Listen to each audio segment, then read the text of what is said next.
Whew. All right, up here on the scaffolding.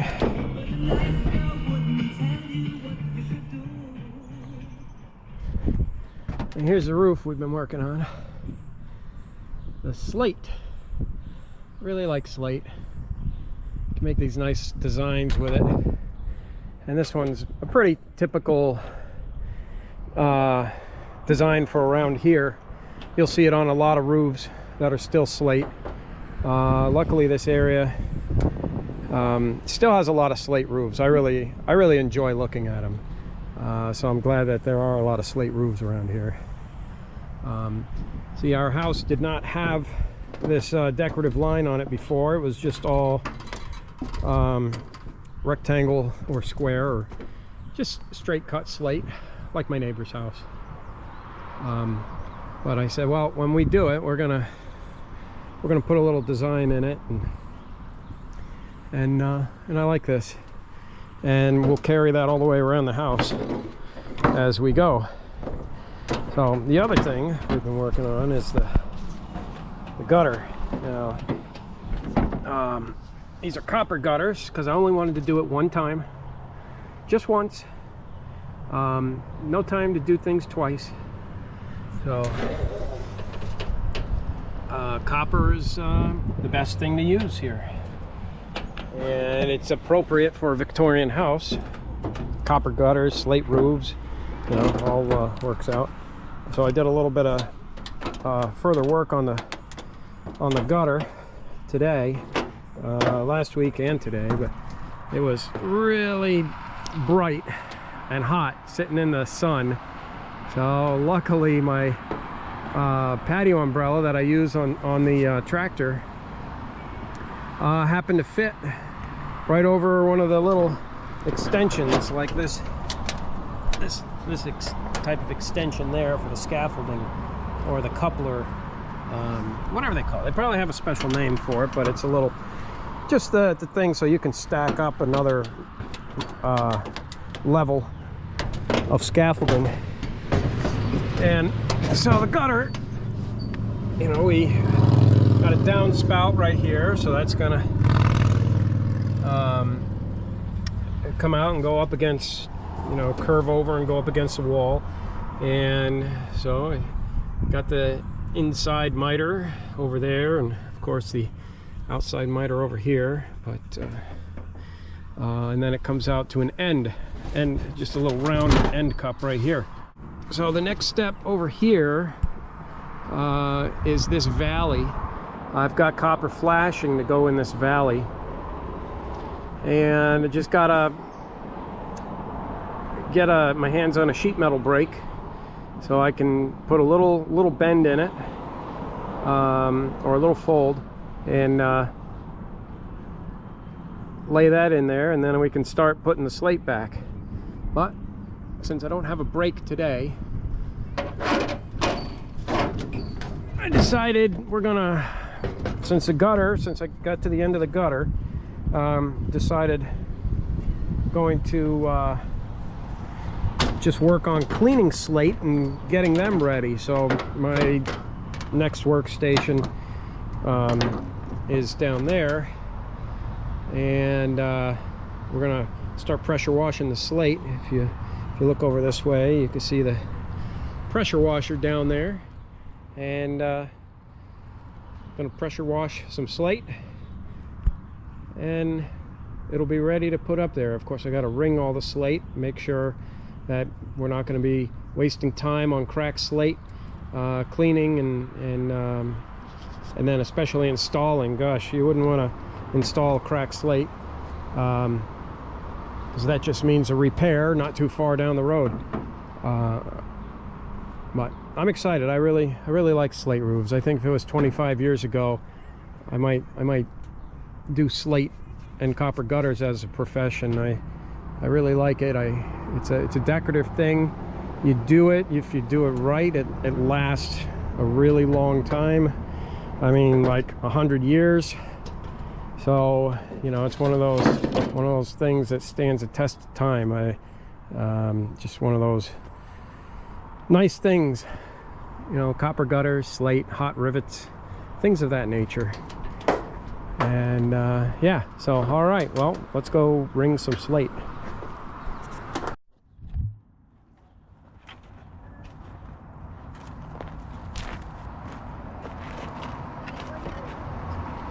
Take a slate out of here and see, you can hear a little buzz to it, and that's probably right from this area here, which just broke off. That's still got some buzz, so we're gonna set that one aside.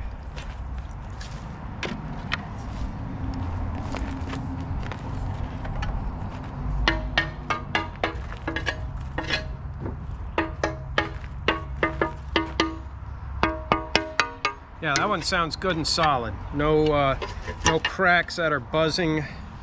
But darn, you know, shoddy roof repairs. These are the original nail holes up here, and somebody decided to face nail it, which will ruin the slate. I mean, it was a good piece of slate, other than the corner being cut off. But that's probably because it was next to one of the hips on the roof. But yeah, too bad. You know, it's a nice slate. It rings good, but it's face nailed. So we'll try to put that in a different spot, because if we can, it's a good solid slate. If we can cut it in a fashion that takes out where the face nailing was, then it'll be a good usable slate.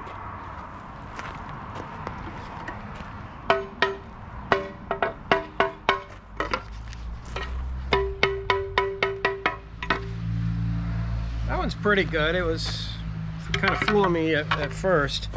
It's got a kind of a ridge right here, which wouldn't surprise me if there's a little bit of crack, yeah, going in there. But I think we'll clean that one.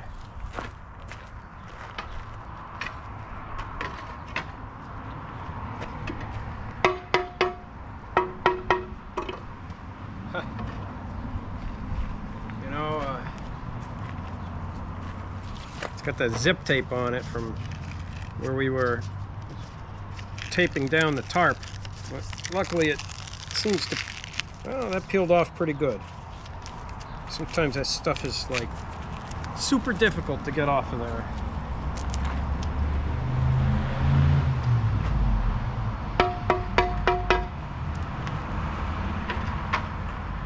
Oh, and you know, this was probably along a hip as well, which is why it's got the corner cut off.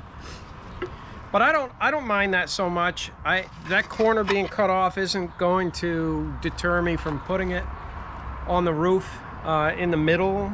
You know, it adds a little character. It's like having a knot in wood, a wood board. You know, the knots aren't going to end up the same, and if they do, well, that's probably because it's a synthetic piece of wood, or a printed piece of wood. But having a little corner missing like that, to me, it gives it character for an old house like this. So yeah, I don't mind putting that up there, especially when the slate rings good and solid.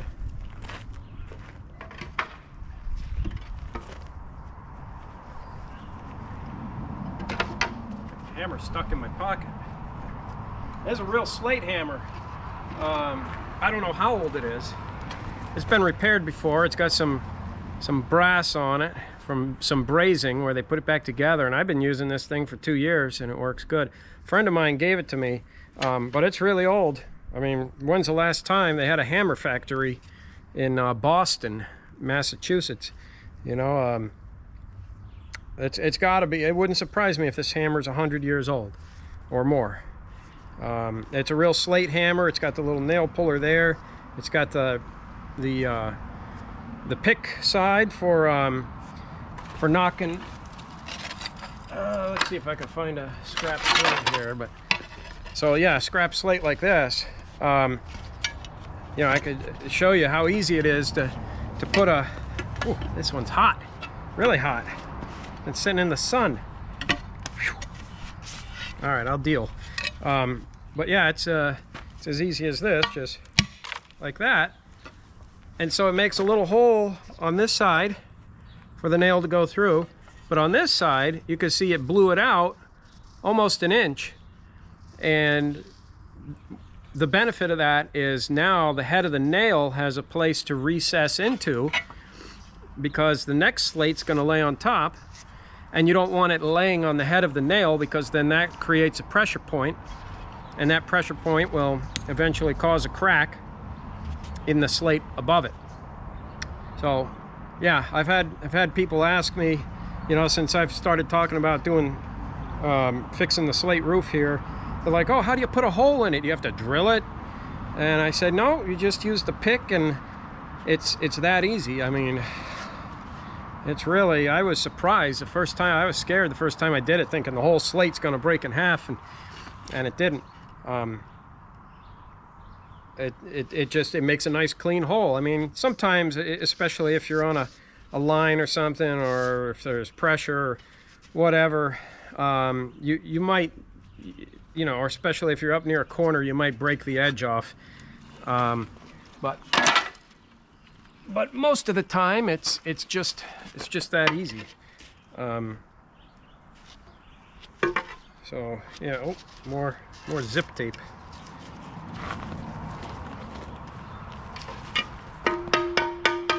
Happy with that one.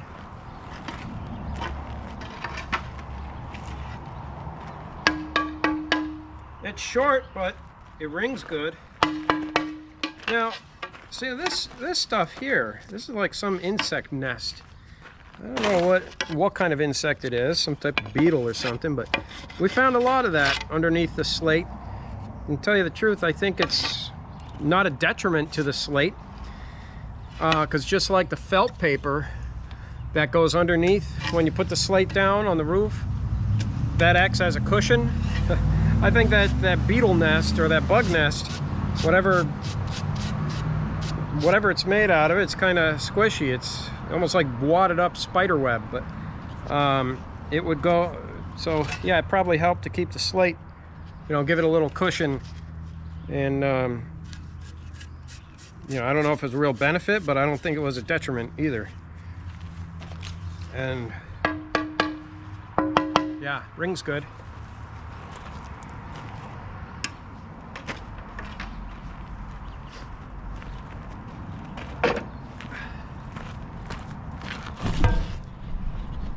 All right, so you'll notice the slate here, they're all standing. None of the slate lays down unless if it's garbage, like this. The slate is strong this way. I mean, you could get up and walk on it like this. And it keeps water from pooling on it, and when it pools on it, it eventually soaks in and then it freezes and it breaks the slate. So a lot of people that I've seen on Craigslist or Facebook Marketplace that are selling slate, they have it laying down in the dirt with fall leaves covering it, and they want big bucks for it, and it's really not worth it, because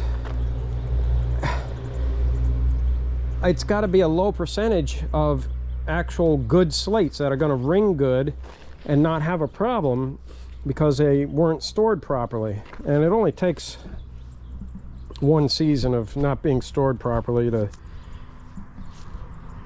start causing a problem with the slate.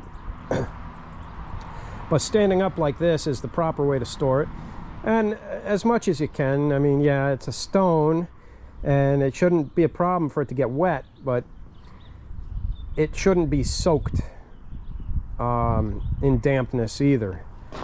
You know, as it's on the roof, water rolls off it and it doesn't stay there, and that's the way it needs to be stored as well.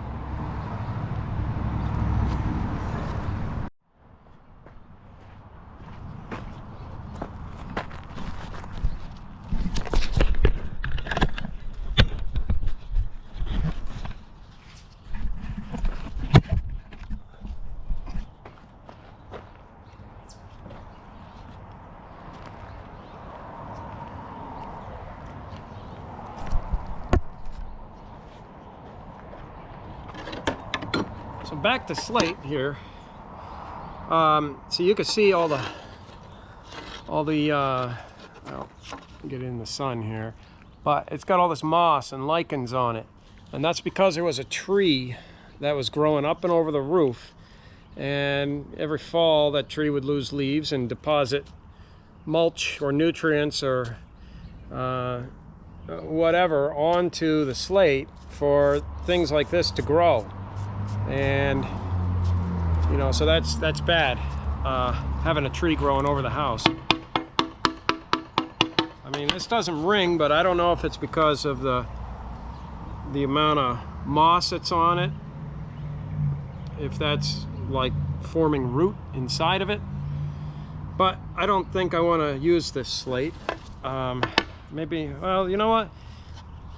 Every slate that I do is as it comes off the house, it gets tapped and rung to see if it's bad right away. And then before we, oh, that's a good one there. Even though that's got moss on it, it rings good. So it makes me wonder that other one before it, it's probably got an internal defect that I can't see.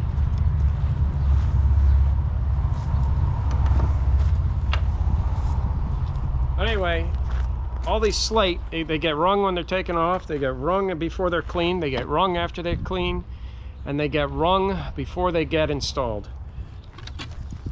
Just, oh, you can see, I mean, you could hear it. I mean, I could see the crack on that if you look. See? That's, so that's what that thud, that dull thud or the buzzing means, is that there's a crack in it.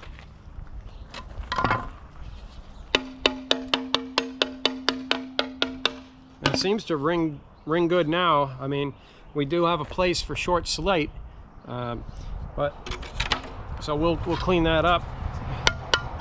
Even this one, you know, it can hang around because it rings good. It just needs to be trimmed, and it could probably find a place up there. So I don't throw away any slate unless they're little tiny pieces.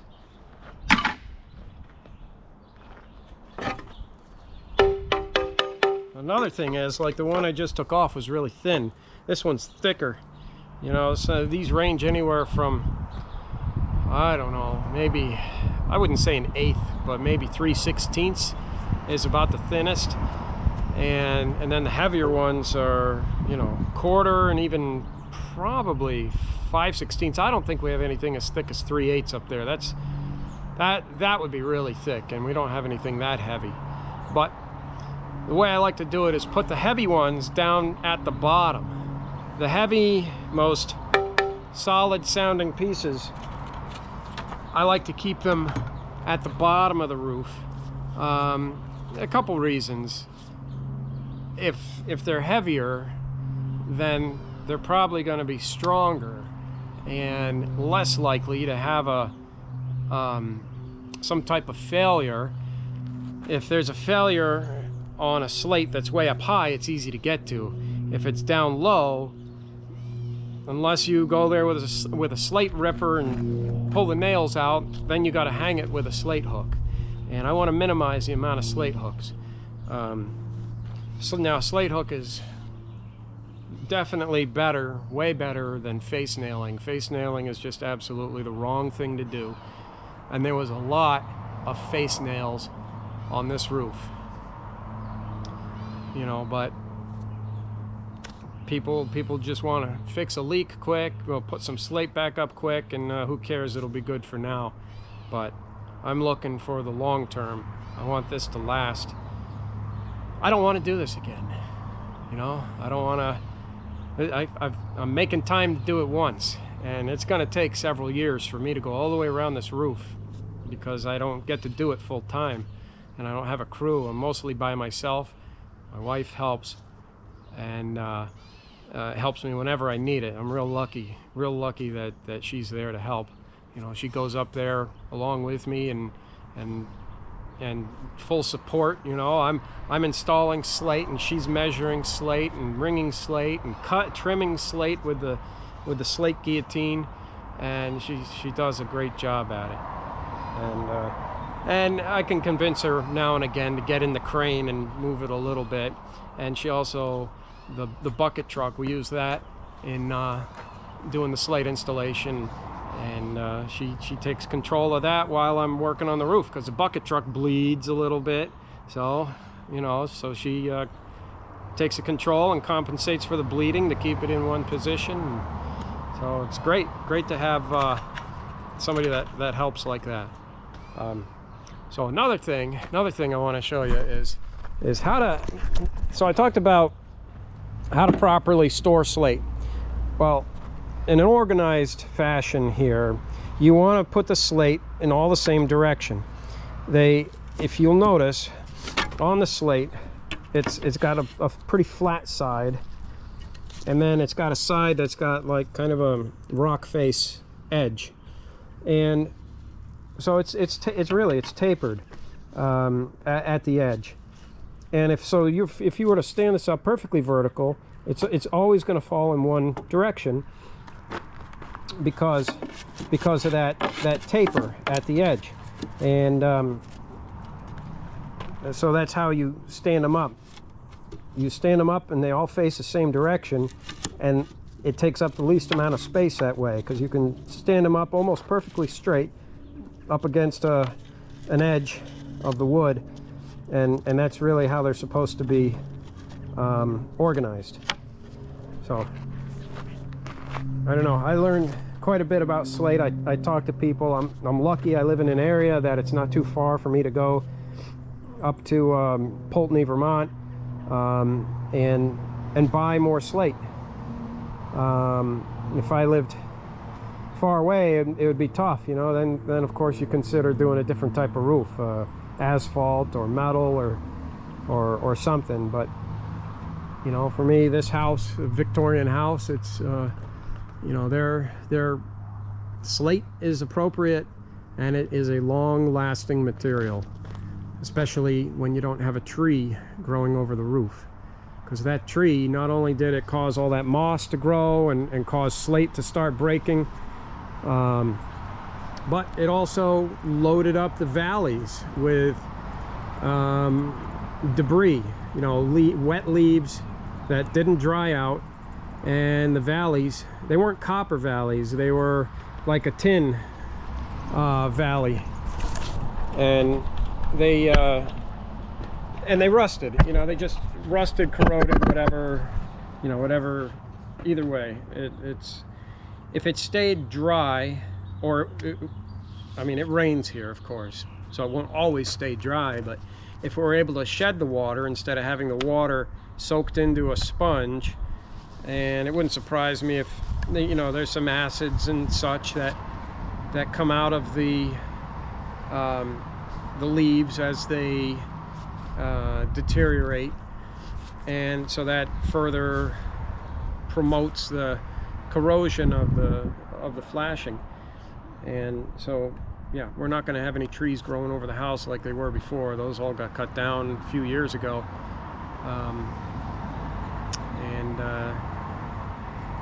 Yeah, so it should shed water, and it's copper, which is a little more resilient than the tin against corrosion, probably a lot more resilient. And so yeah, just one time. I don't want to do this twice. I don't want to do it in another 40 years. I can say I would accept that there's going to be a repair here and there, a slate one slate here or there is going to work loose from snow sliding over it. But to do a re-roof, it's a tremendous amount of work, and I think if I were to hire somebody and have them do this, by the time it's all said and done, we're probably in the $60,000 area to take the roof, all the slate off the roof, fix all the wood deficiencies with the wood, whether it's fixing certain areas of wood or replacing, like we did the whole back of the house with new wood. And so fixing the wood, and then putting down the ice and water shield, adding copper drip edge because we didn't have that before, you know, we want to do everything we can to keep water going away from the house, and because water is just it's tremendously destructive to a structure. And you know, so we're doing all that and putting up the ice and water shield, and we're going all the way up with the ice and water shield. A lot of times you just do maybe the first 3-4 feet, 2 rows of it or so, but especially on the north side of the house, we went all the way up with it because the snow sits there longer than any other part of the roof. You know, it'll snow, we'll get snow build up, and then the east side, of course the south side, all that snow is going to melt and drip off within a day of it getting warm. Whereas the back of the house, it doesn't get the direct sunlight, so it stays up there. It thaws a little, it refreezes, and then it thaws a little and it refreezes, you know, and every time it thaws, that water kind of migrates deeper into crevices and any place that it could get into, and then it refreezes. So doing ice and water shield all the way up is just going to be that added protection. So we chose to do that, and then of course putting all the slate back on, and doing the copper gutters with all the copper hangers. And no, I'm not rich, not wealthy or anything, but overall this has just got to be one time. So yeah, it's a greater expense one time versus let's do a new roof every 25 years, because I plan to stay here for as long as I'm here and then give the house, pass it down. So I think in the long run this is going to be, it would be cheaper using the higher quality materials like the copper and the slate. And so yeah, but initially it would be a really big expense to if I were to hire somebody, a professional, to come in and do this whole roof in the same fashion that I'm doing it. And that's more than I can afford to spend. So in a way, I'm lucky that I like doing it. It's a lot of fun. It's a good learning experience, and it gives me a lot of gratification that it comes together, and it comes out right, and it comes out looking good. Yeah, it takes me a lot longer than it would any professional, but it just, you know, I don't know, I guess I have that do-it-yourself or do-it-myselfer mentality, and so it makes me feel good to accomplish things like this. It makes me feel like I don't have to rely on others for anything I want to get done. And you know, I think a lot of people, if they have a little inspiration, you'd be surprised what you can accomplish on doing things yourself, if if that's what you want to do. A little research and accumulating some tools. I mean, not everybody's going to need a crane to do this. You know, you can. That's, you know, I have a crane. I use it for multiple things. I mean, I guess once you have a crane, you can find a lot of uses for it, especially the do-it-yourselfer type that does all kinds of oddball stuff. You know, a crane certainly comes in handy, as well as a bucket truck and tractors and graders and machining equipment and everything else. Yeah, I guess some of that stuff supports all these big pieces, but either way, you know, if you this can be accomplished with a small investment in tools, especially doing the slate work. I mean, you need a slate ripper, a slate guillotine, or slate cutter, whatever you want to call it, and a good slate hammer, and I guess the rest of what we use is just basic stuff, you know, pry bars, hammers, you know, all that type of stuff. So it can be done if you have the physical ability to move around and get up there, and you have a little inspiration, do a little reading and research, and and you'll find that you'll be surprised, and it's really gratifying to be able to accomplish these things on your own. So anyway, back to it. Ring, ring, ring. Got to ring all the slate, make sure they're not cracked or have some other type of defect that would make me set them aside.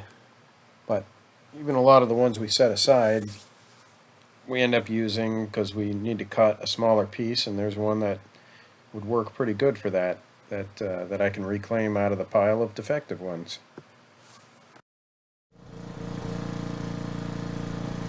Here we go with the pressure washer. It's surprising how well the slate come clean, even though it's got 100 years of dirt accumulation on it, and the moss and the lichens that have been growing on it for however long. But it comes out really clean. Pressure washer works really good for cleaning stone, concrete, and other materials like that tend to harbor some dirt.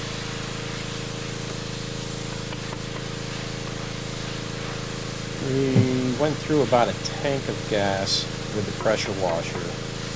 And I'm not going to make you watch all that, but we'll look at a little bit of it and get an idea for the amount of effort it takes and how quick it goes. And it's good to have two people doing this. It certainly makes it go a lot quicker.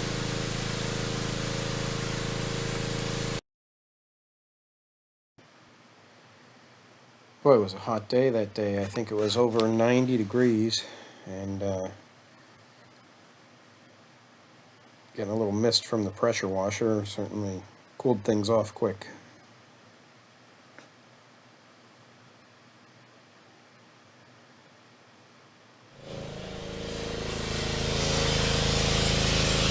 Now you can see how much dirt is sediment on the slate.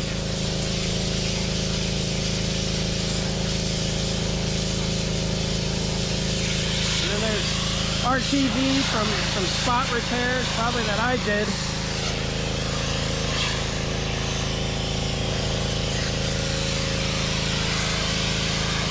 But why put it up dirty unless you're trying to make the house already look aged?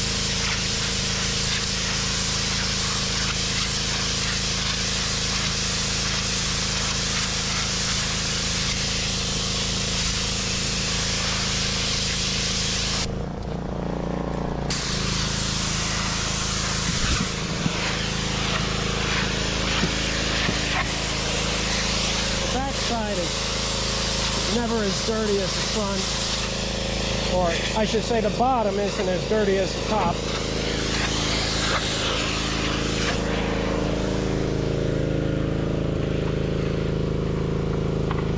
Stack them all in the same direction.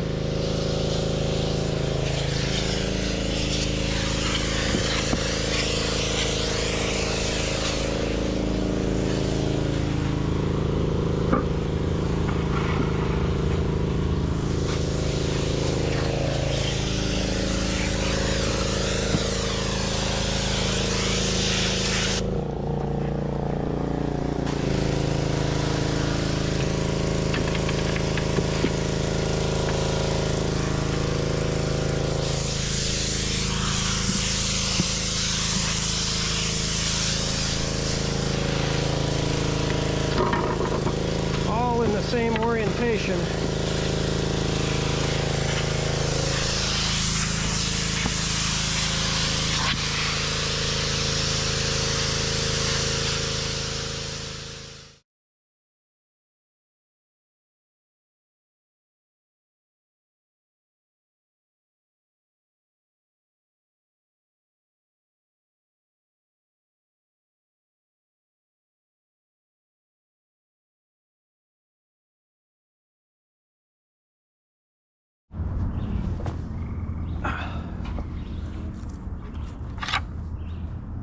we got a bunch of clean slate over here, ready to go up.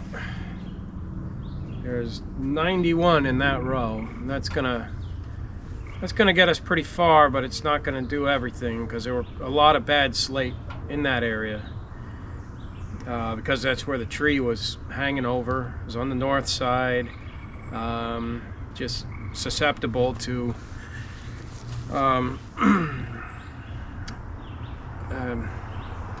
weather and the vegetation causing it to degrade. But I think the majority of it was good. These little pieces. I really don't. There isn't much that I throw away.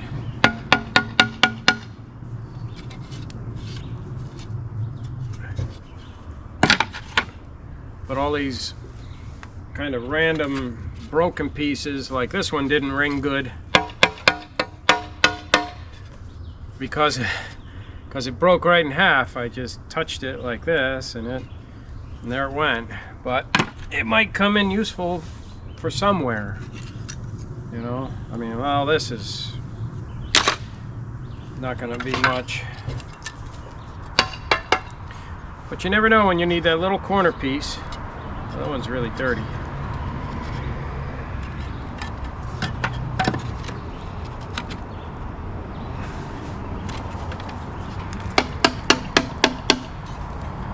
Yeah, I mean, this one still doesn't ring that well.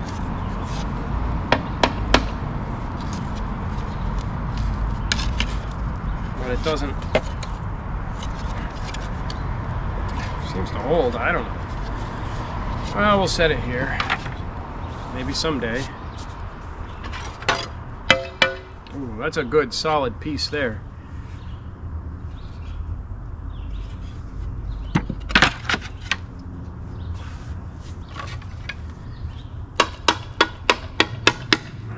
Yeah, there's a lot of work that goes into doing slate, and now I'm no slate professional.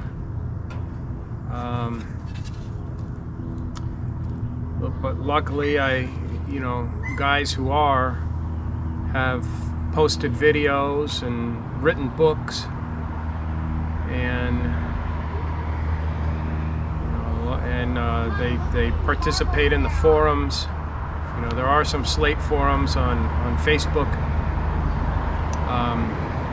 and these guys are happy to give good, accurate answers to people that are, you know, working on this stuff.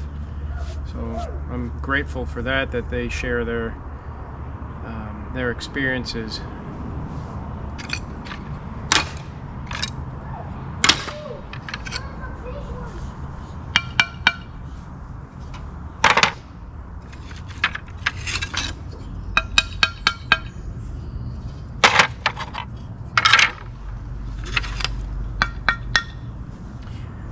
Now you can see on this, if you look at the, let's see if we can get a close-up here.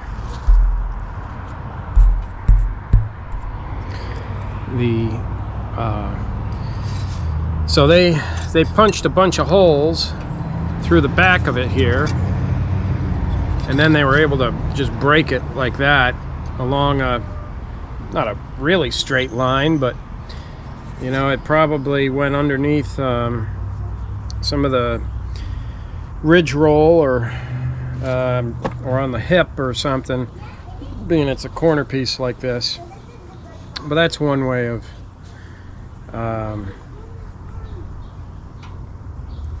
cutting a slate anyway. I like the slate guillotine, which is this thing here. Well, all that's covering it up, but it's like a paper cutter, kind that they used to have in the classroom at school, and they probably don't have those anymore, but back in the day they did.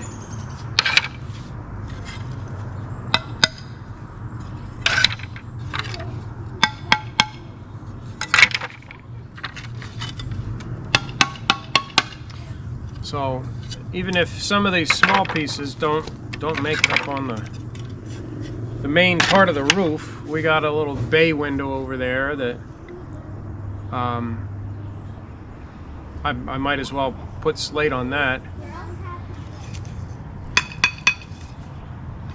And it's really small, so I can't use these 2012 pieces. 2012 is in 20 inches long and 12 inches wide.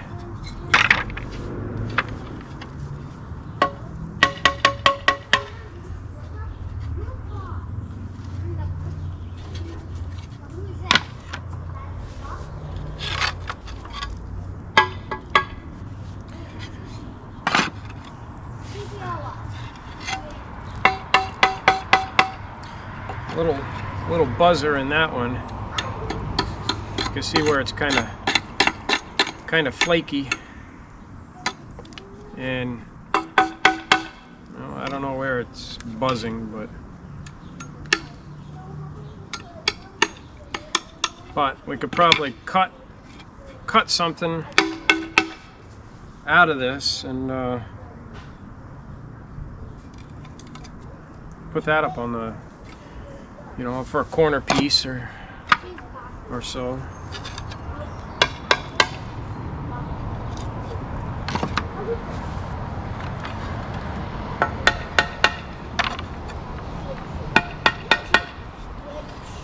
Boy, that's big enough. I ought to start up the pressure washer and wash that.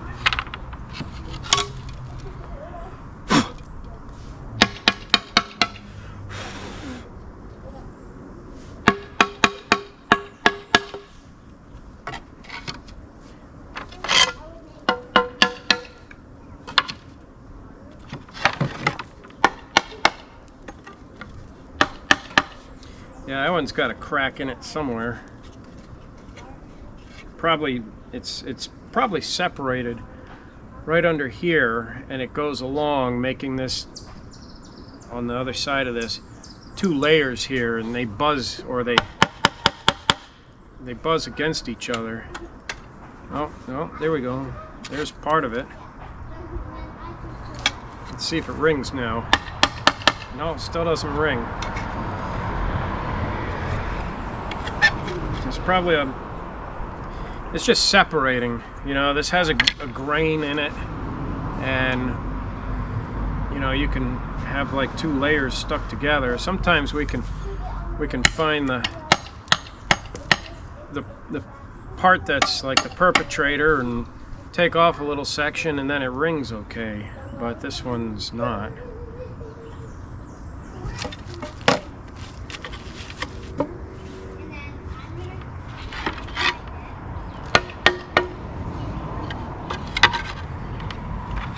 Yeah, gotta wash these, because these are were the top course.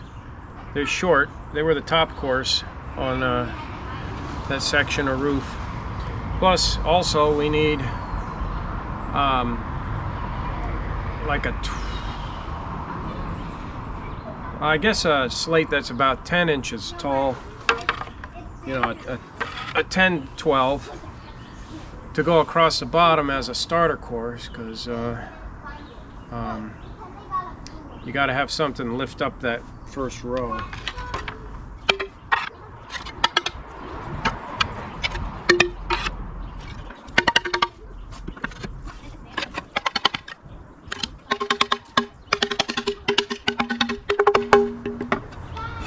Well, knocked a little piece off and it started ringing better.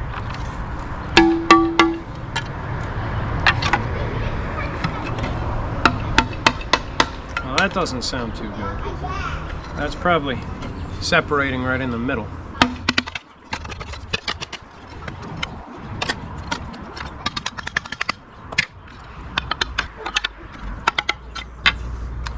And you can see on some of these, there's house paint. So these were the ones that were overhanging the edge of the roof.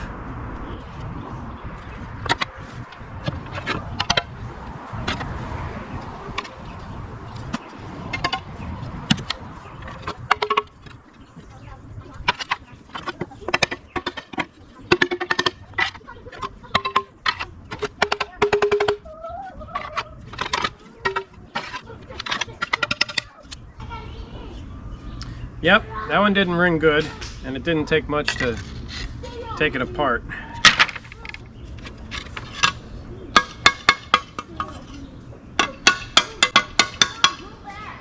That one rings okay.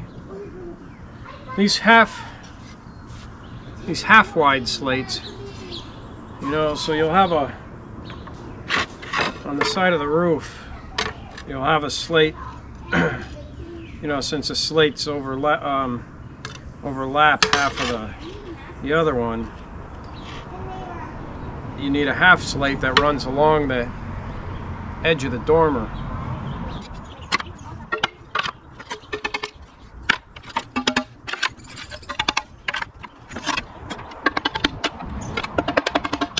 Doesn't sound too bad, but it's kind of shabby at the top and the bottom.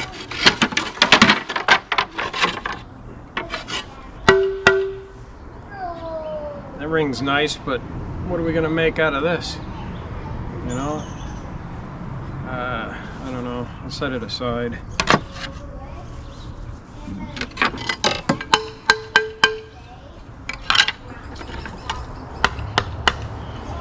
Yeah, that don't sound good.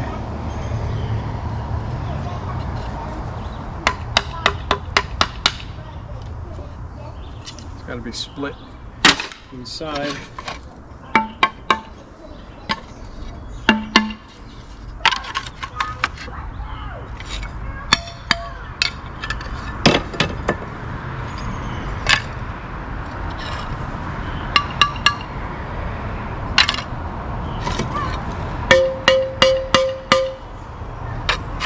Got a little buzz, but it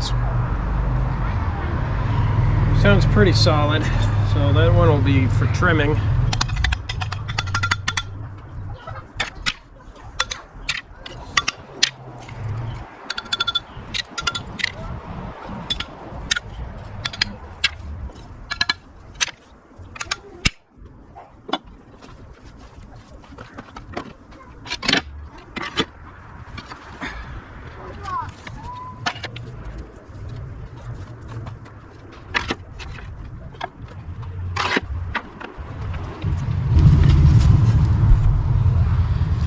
So one of the things,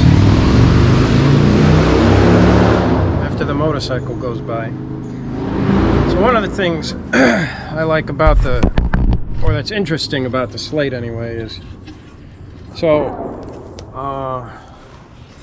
how it changes color. A lot of these start out as gray, but the surface of it, with you know, the sunlight and probably acid rain and, you know, leaves and stuff from the trees falling on it, you know, probably mostly sunlight, but how it changes from, they call it a gray slate to a buff color. And it's interesting how, you know, I had a guy one time, he told me, oh yeah, you got red slate on your house. And it's not. There is no red slate up here. The only thing we have that's close is we have purple.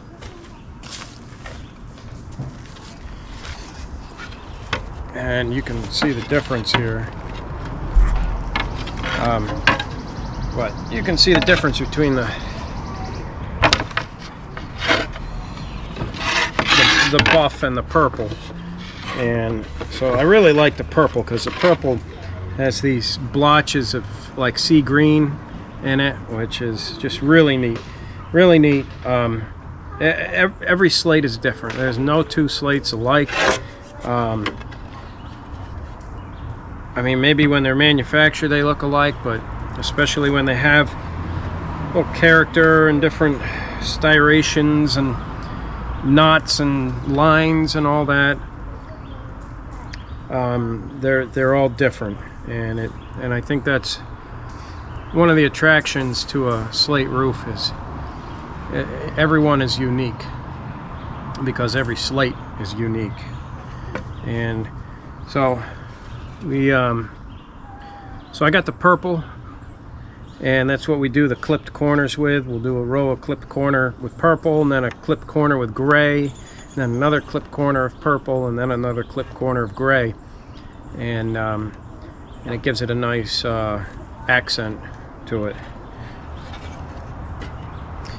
But yeah, really like the Slate.